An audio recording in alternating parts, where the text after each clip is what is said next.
doing? Thanks, Amanda. Looking good. Thanks. You can do the video now. So I'm going to put up a little video because I'm going to talk a little bit about relationships and connecting and what that means. And it starts with trust. And so I thought I'd start with a video that you may have seen. I'm not sure. Hold up.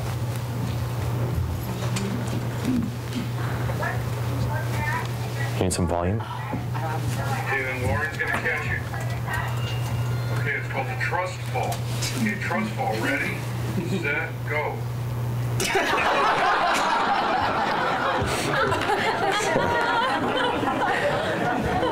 So I think relationships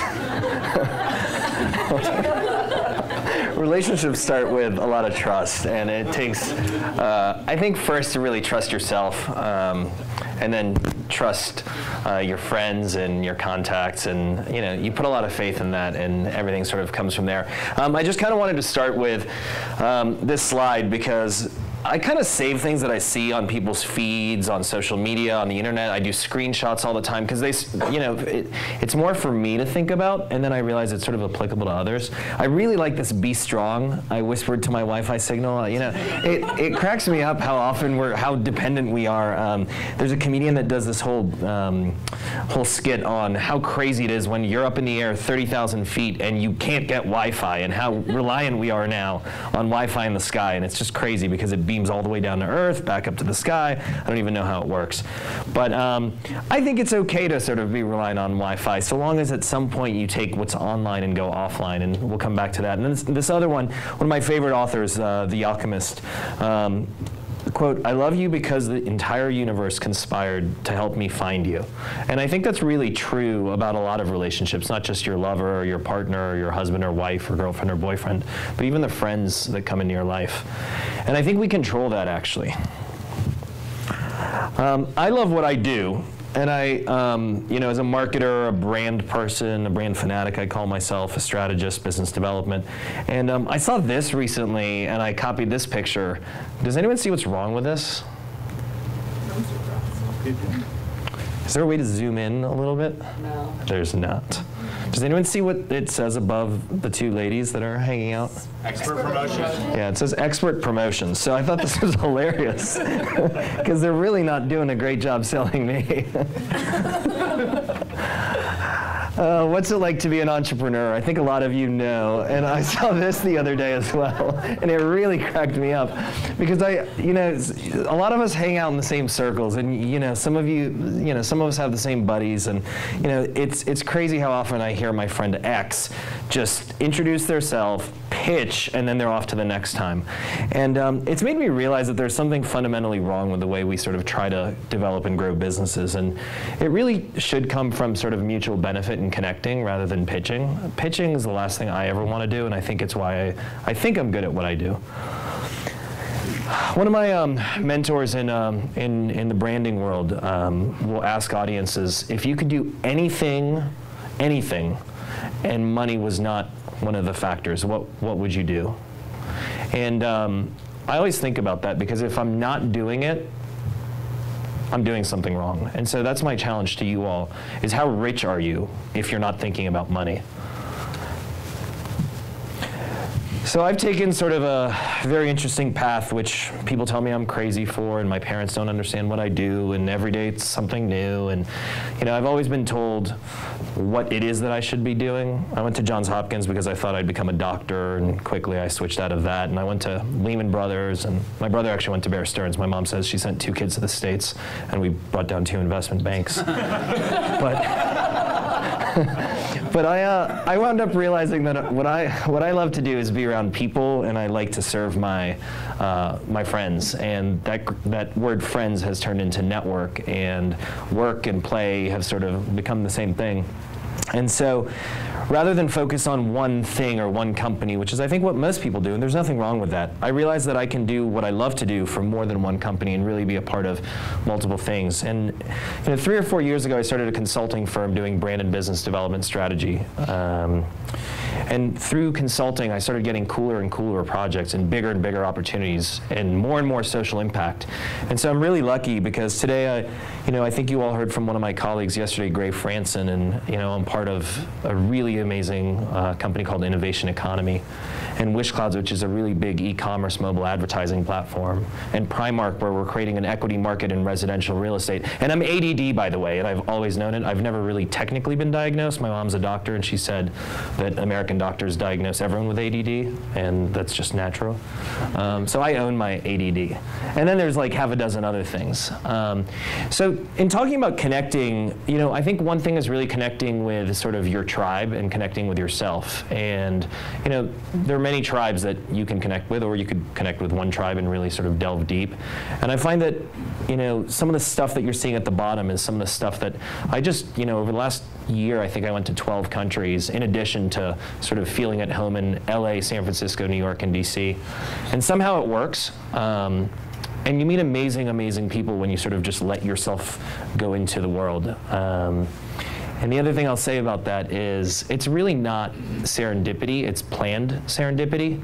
And as most of you probably know Amanda Slavin, and I said that to her, I think one of the reasons we really get along so well is we have a very similar worldview, and she calls it Slavendipity, which I really like. This is a slide I threw in today. I actually put this whole thing together today. I thought I should probably put something together. I was talking with 3 or 4 of you last night at the bar. Thank you, Indiegogo.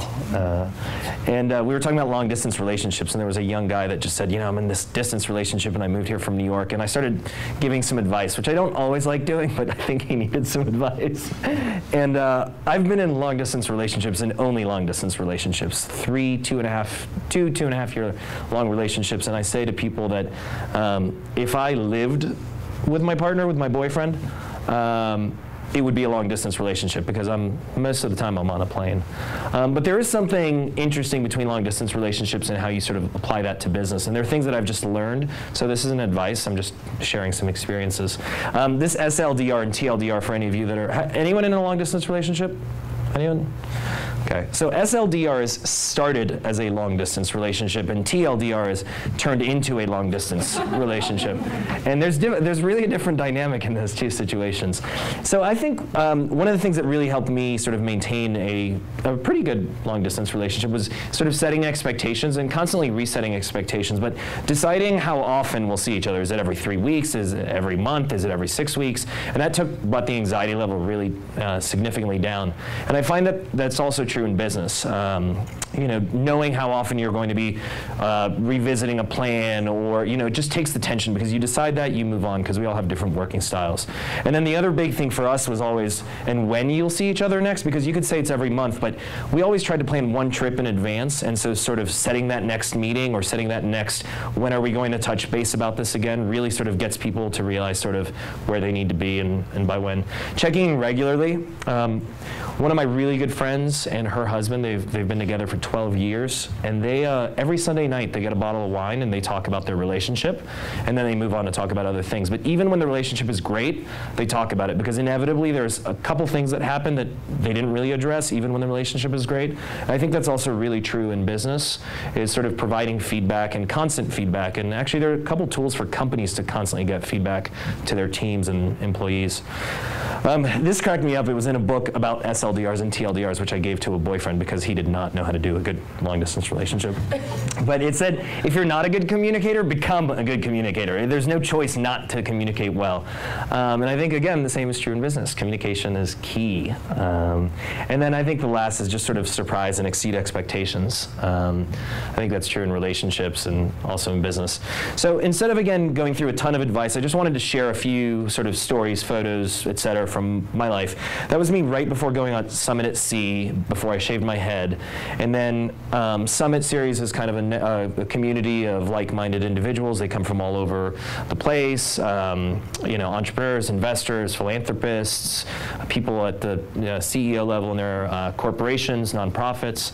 And it's really an unbelievable community. And there are many other awesome communities. This is just one that really has impacted me a lot. Through that, I met this woman named Kate Harold.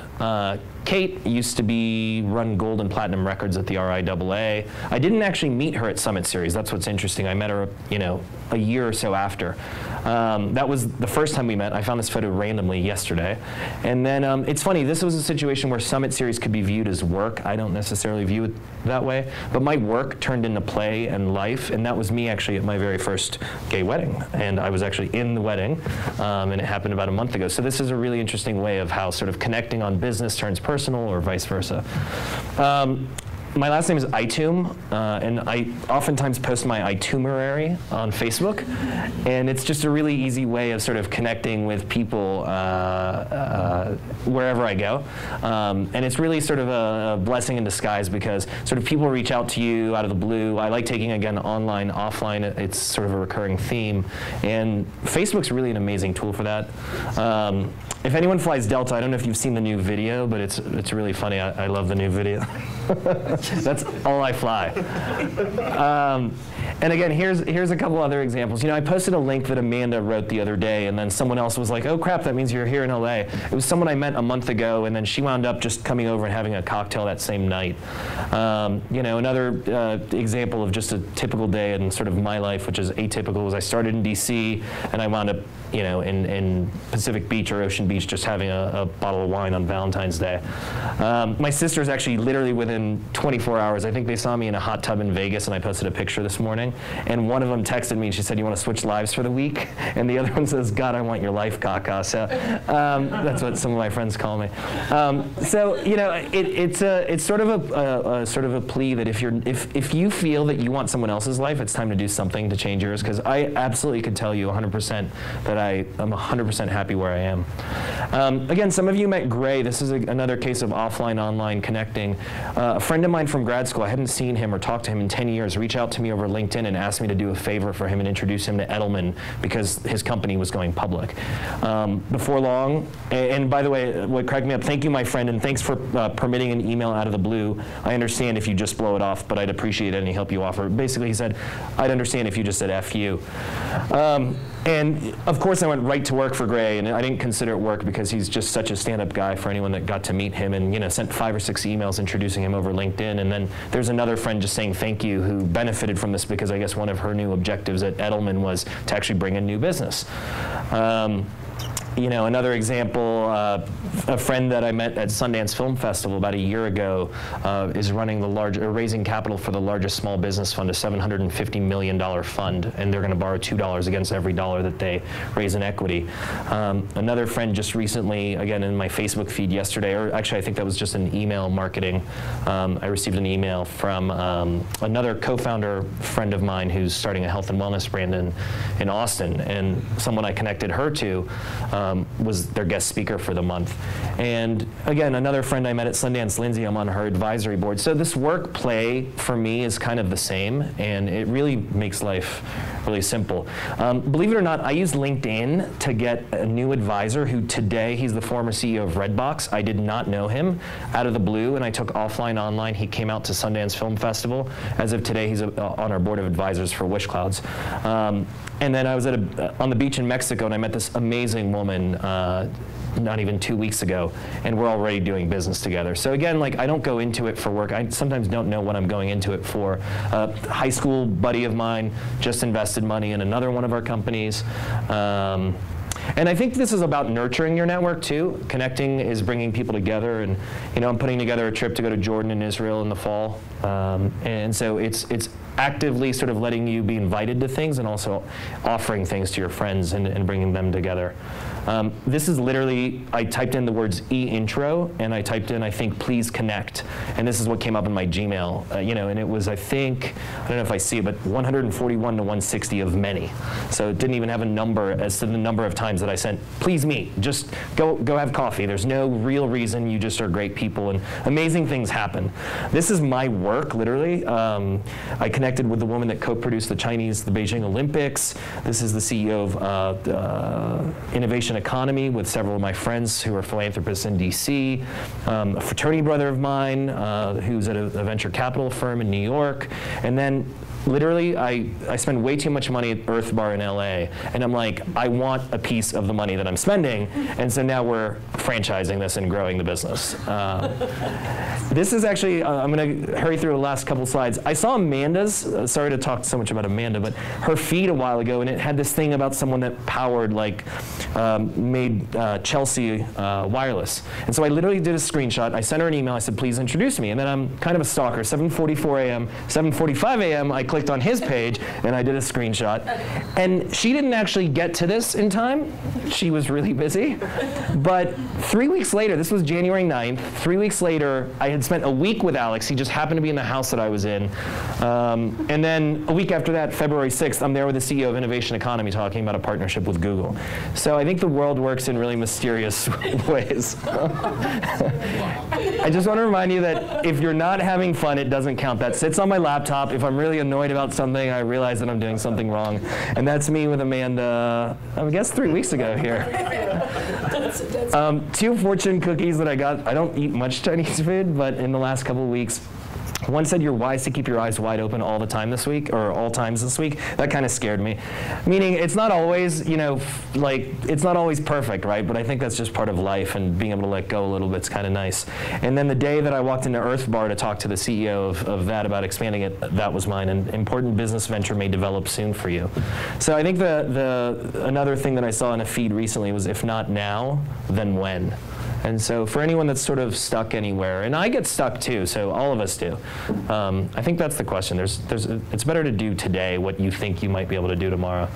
So it's probably, like I said, I went to 12 countries in the last year, and managed to work and have a great time all at the same time and meet some incredible, incredible people.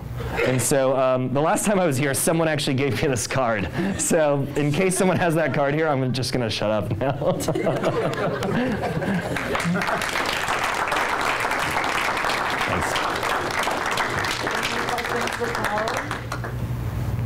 Anyone? Cool story, bro. Thank you.